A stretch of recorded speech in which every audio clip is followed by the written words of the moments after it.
তো hello viewers, how are you?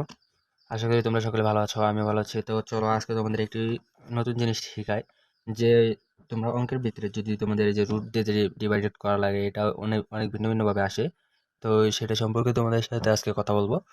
তো দেখো, যে আমরা যে √4 এখানে যেটা আছে, এটা যদি আমরা এখানে নিই, তাহলে এটা যদি আমরা করি তাহলে কি হয়?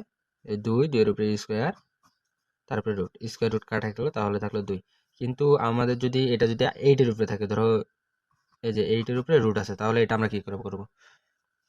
তো প্রথমে আমাদের এটাকে একটা নির্দিষ্ট ভাবে এটাকে আমরা গুণিতক আকারে ফেলবো আগে প্রথমে।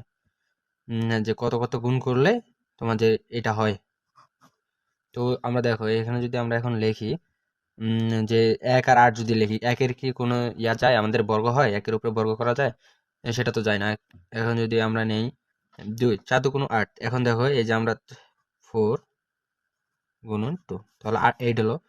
তাহলে এটাকে আমরা যদি করি, তাহলে এই যে 2-এর উপরে একটা স্কোয়ার দিলাম, আর এই যে গুণন 2, তার উপরে রুট সমান, এই দেখো এই স্কোয়ার আর এই রুটটা কিন্তু কাটা গেল, কিন্তু 2-এর উপর থেকে কিন্তু রুটটা এখনো কাটা যায়নি।